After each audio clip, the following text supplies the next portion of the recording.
Hello. Thank you, first of all, for inviting me here. I think this place is very important for scholars like me, that we feel a bit, we are studying subjects that are a bit marginal, and I'm very sad I didn't spend the whole weekend here, but I already feel at home, so thank you so much for the invitation. And also, I want to thank you for coming here, because I didn't expect this room to be so full after I know you were partying hard these days. So thank you for coming here. As you might notice, I'm not native English speaker. I refused the idea of the translator, which I'm regretting a little bit. So I will try to do my best. Please be patient with me, and I will try to go slow and in my best English. In this talk, I'm not going through the history of alchemy in Europe, because that would be crazy in 30 minutes. But I would like to reflect a little bit about alchemy and about its images, locating alchemy in certain periods in the history of Europe that I think that are important. Because alchemy, since its peak in 15th century to its decay in 18th century, it changed a lot. And it's interesting to see its history through the images and the manuscripts that we're gonna explore in this talk. Just a little introduction about me. I'm doctor in history of art. This is the cover of my book, which is called Visiones de Fuego, Visions of Fire. My specialization is not alchemy itself, but is manuscripts and early printed books from 15th and 16th century. Mainly, I study the images in these manuscripts and how they relate with the text. So I study a little bit of everything, history of science, history of philosophy, and of course, iconography. I would like to start with a little personal story on how I first connected with alchemical images. Was like, I think 9 years ago. I was doing some research in Florence for my PhD, and I was doing a lot of archive work, checking manuscripts, books, old books, and I found my first alchemical image from Aurora Consurgens, a manuscript that we are going to see later. And to me, it was kind of an initiatic image. And after seeing this image, I got actually pretty obsessed about alchemical iconography and its relations with other iconographies, like Apocalypse and other things. And then I dedicated quite a lot of writings about alchemy. So I want to start giving maybe a little bit of basic and obvious ideas about alchemy, but I realized that every talk about alchemy has to start with a little introduction of what is alchemy, because at this moment we have so much information about symbology, iconographies, interpretations, reinterpretations about alchemy, that I think it is very important coming back to the basics, simplifying the alchemy as much as possible. And is what I'm trying to do now. Maybe it's too simplified, but I think this definition, it works. Alchemy is a practice of laboratory. I think most of you are maybe familiar with Jung interpretations about alchemy, but this is an interpretation about alchemy. Alchemy itself, as a discipline, requires always a laboratory, a practice. The aim of alchemy is to transform natural substances that you can find in nature and to produce an artificial substance. This is pretty simple. Actually, it's chemistry.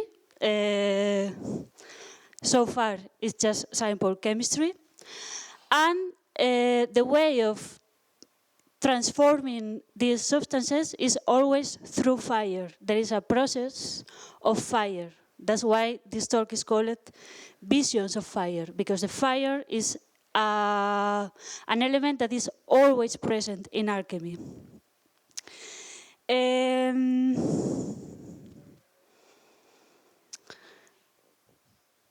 The elements that are transformed in the laboratory, they are constantly being destroyed and renewed. And this is the basic formula of solve et coagula, which is a formula that I know you are very familiar with this, which is that the metals or the substances that the alchemist is using, they suffer a lot of transformations through fire. And these transformations can be simplified with this formula. We might associate alchemy only to the philosopher's stone or transmutational activities, but under the umbrella of alchemy, there were many practices, and I'm talking between 15th century to 18th century. These practices were very different between them, like medicine, elixirs, tinctures, poisons, perfumes, faking gemstones, pyrotechnics, mirror making, and also in alchemy, there is of course the controversial aspect of the transmutation and the creation of the philosopher's stone. But I want to underline now that not all the alchemists believe the existence of the philosopher's stones, and not all alchemists try to achieve this goal in the laboratory. Some alchemists, they just wanted to make medicines or elixirs to sleep. This is very important because I think the association between alchemy and philosopher's stone is too strong. And this is only a part of this practice.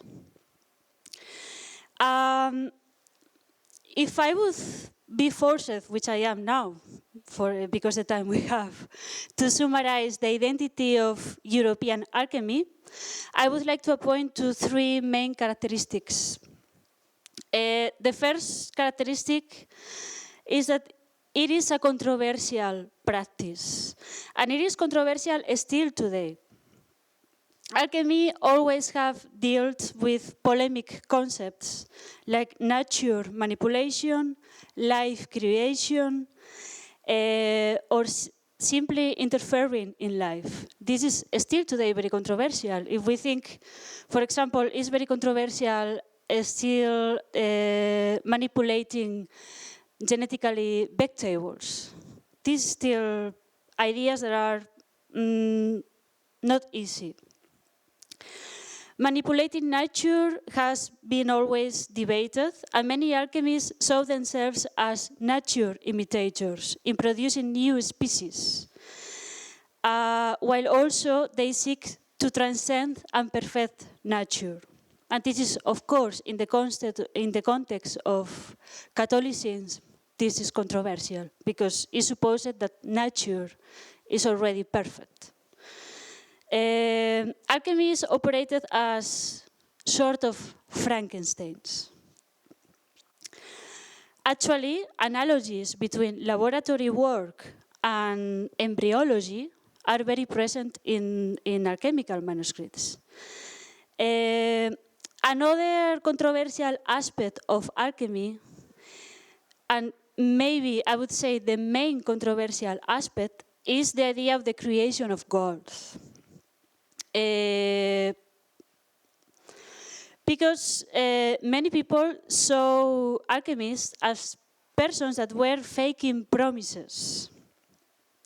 Actually, in one of the Pope bulls, where they prohibited alchemical practices, was John 22. He forbid alchemy because he said that alchemy promises what it cannot deliver. And in the popular culture, alchemists were associated to people that were rainbow chasers or scammers, basically. So I want, just to underline that it is a controversial discipline and always has been, and this conditioned the language and the images of alchemy. Also, alchemy is a marginal practice. With marginal, I mean that it always was studied and practiced outside the academy. So the ways of transmission are very particular. And the other characteristic I would like to underline about alchemy is that it requires an initiation. The techniques of the alchemists were meant to be secretive.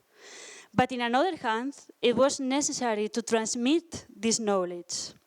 So the language, the alchemical language, became a mix between hiding information and reveal information. This is actually the main paradox that we find in alchemical images and alchemical text. It aims to show, and we will see later why, it aims to show, but also only for people that are initiated in alchemy.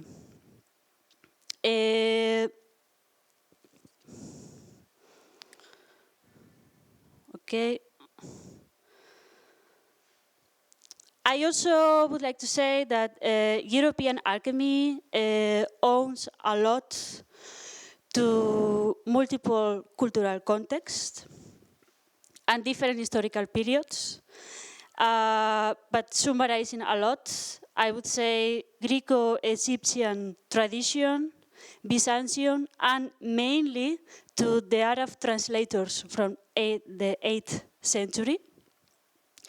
Because these Arab translators, they created the symbolisms and the language, the chemical language that we later used in Europe. And in Europe was translated after into Latin.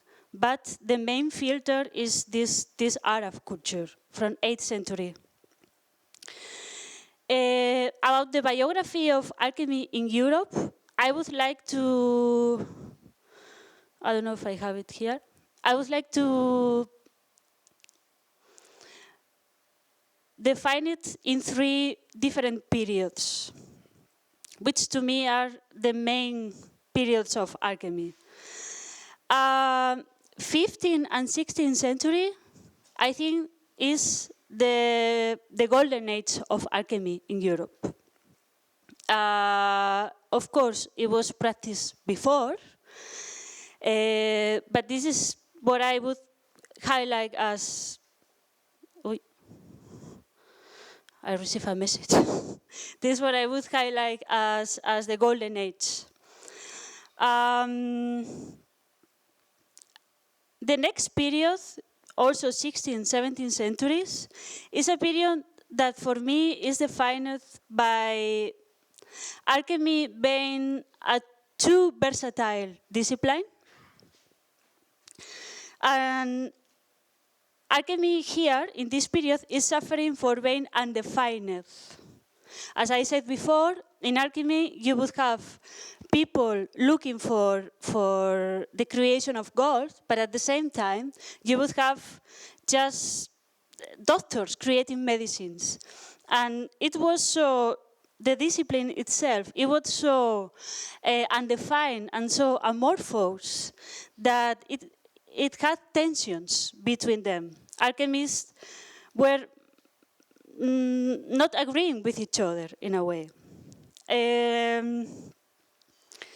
The other period that I think is very important in the history of alchemy in Europe is 18th century, because in this moment, alchemy was redefined. After suffering this undefinition, in this moment, after alchemy was redefined, and it became separated from chemistry. It's in this moment when alchemy and chemistry, they don't mean the same thing. Before, and we find this in many alchemical books, many authors use alchemy and chemistry for the same purpose.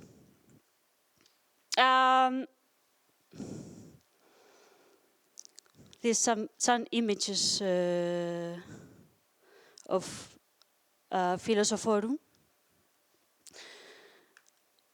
And I would like to start talking a little bit about the 15th century. What happens in the 15th century for me to call it the golden age of the alchemy. Until the 15th century, European alchemical books were confined to very marginal circles. These were technical texts, mainly with very simple illustrations, consisting in diagrams and abstract images. However, in 15th century, we start to see manuscripts with complex visual programs. This alchemical visual revolution can be due to several factors, which I can explore here, but I just would like to highlight the main reason for this happening. Alchemists began to emerge from their secluded spaces. Basically, they went out of their caves and they started to work in palaces and courts. Many alchemists found the patrons that they needed for their expensive practices, because alchemy is a very expensive practice. And alchemists and patrons had an exchange together. On one hand, alchemists promised gold, silver, elixirs, wealth, and health, and they, in return, had financial stability. Many alchemists were travelers, finding work in different courts or palaces, and some of them established permanently at courts, but the majority were constantly on the move. However, courts or palaces were often hostile environments for alchemists, because they were hired to produce something that they couldn't produce many times, which is the elixir of eternal youth and gold. And when this didn't happen, sometimes the patron was very disappointed. And actually, many alchemists were executed for failing to deliver their promises. Others were imprisoned, and others were exiled, literally fired. However, some of them, despite not producing gold or the elixir of eternal youth, remain in the court as doctors, advisors, perfumers, poisoners, this is very important, astrologers, apothecaries, or even librarians. All these professions are related to alchemy in one way or another. But coming back to the image, to capture a patron interest, you have to seduce. An alchemist have to sell his or her project, because also there were several female alchemists. And the most attractive proposal for the lords was the prospect of producing gold. It is possible that many alchemists lied to secure financial protection, while others actually believed they could produce gold.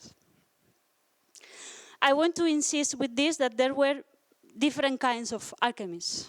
Some of them were scammers, and some of them were driven by a real idea of creating gold. As we have seen, seduction was a crucial tool for an alchemist to get into the court and to get paid, basically. For this, it was essential to hint, to evoke, and to plant images in the patron's mind. still, this had to be done without revealing the secrets on how to craft certain substances, because these were professional secrets. In other words, an alchemist had to suggest but never fully reveal. And in this context, images became powerful tools for creating this seduction game. Especially given that the 15th century court was very theatrical, was very ritualistic, and even performative. Alchemists adopted the language of the courts to deliver their messages and to convince people. Opening one of these manuscripts unfolds a true visual theater before the reader, where alchemical elements like sulfur or mercury became alive, portraying characters in a multi-act drama.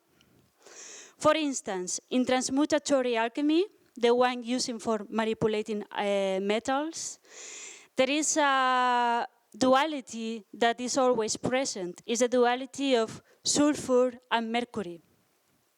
The alchemical sulfur and mercury aren't exactly the same chemical elements we know today by those names. In this context, they represent principles or properties present in all metals. For example, mercury is moist and feminine element. Meanwhile, sulfur is dry and masculine element. According to this Aristotelian theory, expanded in Arab alchemy, metals originate inside the earth under various conditions, like temperature, humidity, sunlight exposure, etc. And these conditions determine the levels of mercury and sulfur in each metal. Gold, for instance, is the purest metal because it contains the harmonious proportion of mercury and sulfur.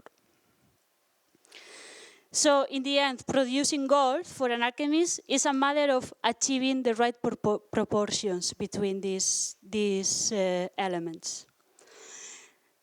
The personification of these alchemical elements was a technique used before the 15th century, but only in the texts and not in the images.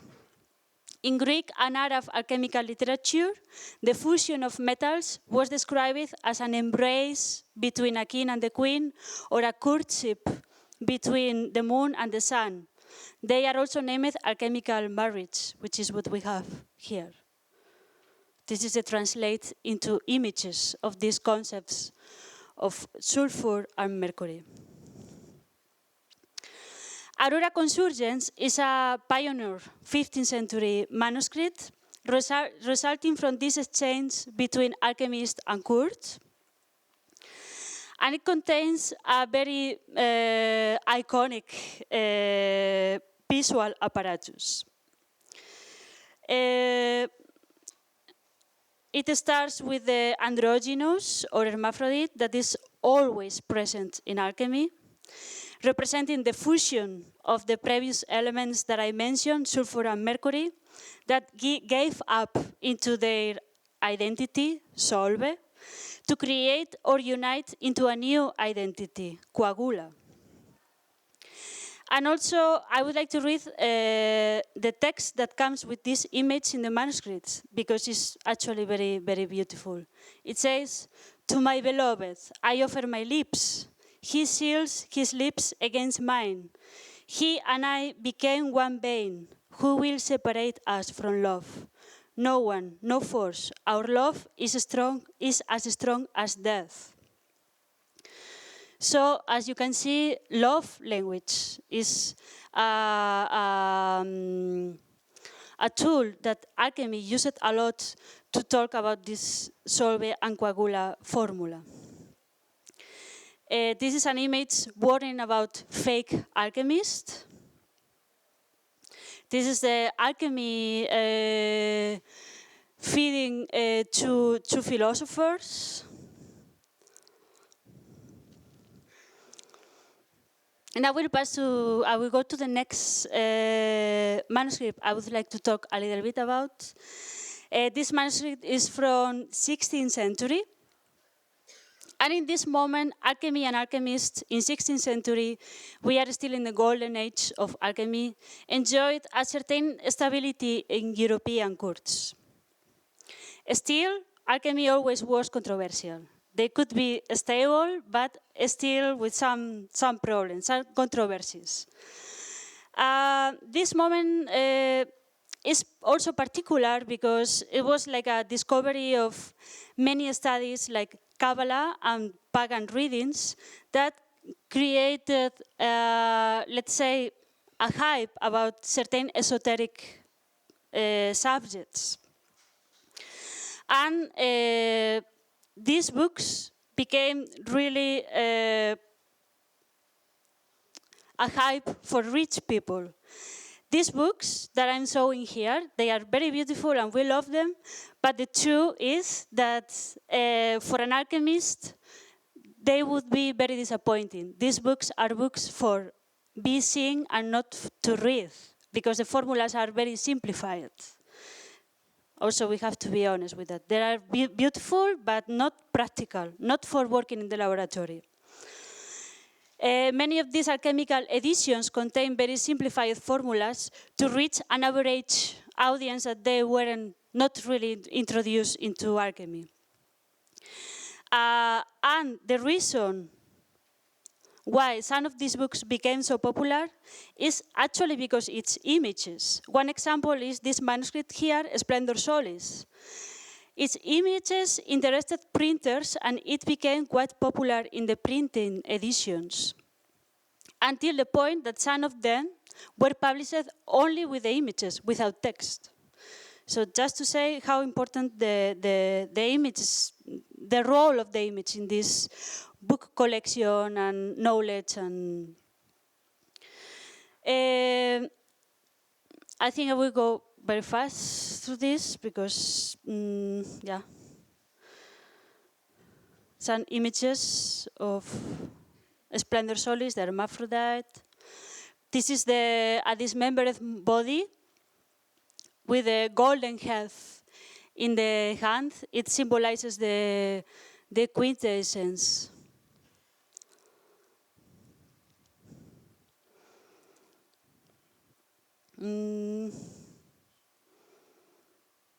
Well, I will give a jump to the next century, to the 17th century. And I would like to place us in a very fascinating city and very related to alchemy, which is Venice. In the 17th century, and still today, Venice was a unique city. It was a melting pot of beliefs and sensitives due to the daily influx of merchants and individuals through the port. The constant movement of people made Venice a hard city to control legally. So, meaning that it was a bit out of the hands of the Inquisition. And it was a place for political refugees, religious refugees, and was a place where people used to talk a lot. In the squares, in the streets, in taverns where you could smoke certain substances. It was a place of exchange. But most important, it was a place where Inquisition couldn't control all the things that were happening there.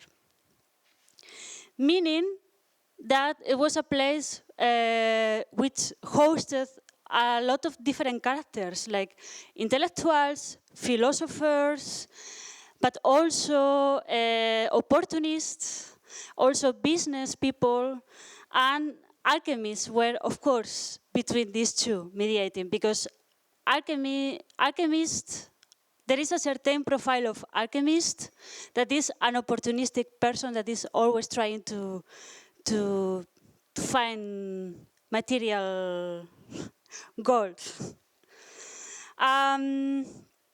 I would like to talk more about this, but I see that I won't have a lot of time.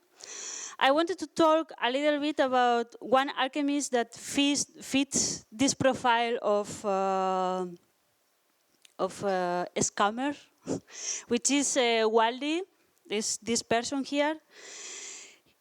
We know a little bit about Waldy because he was accused by another businessman that was jealous of his success. He was accused in the tribunal of the Inquisition of necromancer. And thanks to these documents, we get to know a little bit of how was the profile of an alchemist in the 17th century. I would like to say a little bit what Justo said about Waldy. He said that he was a leader of a secret society, and his followers assured that he had 400 years, even if he looked like 40 years old. Also, he had quite interesting initiatory rituals, like he forced his followers to kiss his excrements and to kiss his ass. And also, which I find very interesting, he had another problem with the Inquisition because he found a widow that she was very rich. She had mines, a lot of mines, and he kind of used his sexual abilities, which they don't describe in detail, to seduce the woman and to get advance of this financial, of these properties that she had. So this is what we know about Justo. And of course, we know that he was alchemist, and he was very interested in achieving the philosopher's stone. After these events with the Inquisition, his secret society dismembered and he disappeared. But we have this manuscript that is attributed to him.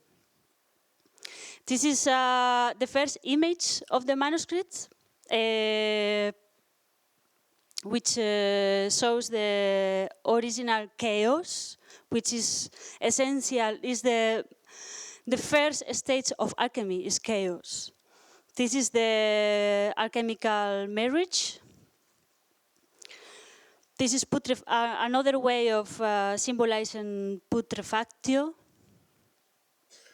This is the White Queen. It's the first step, one of the first steps of the things are going well in the laboratory. It means that all is going well. This is the Red King. And I would like to talk more, but I hope you had a glimpse of the life of alchemy in Europe. Thank you so much for listening.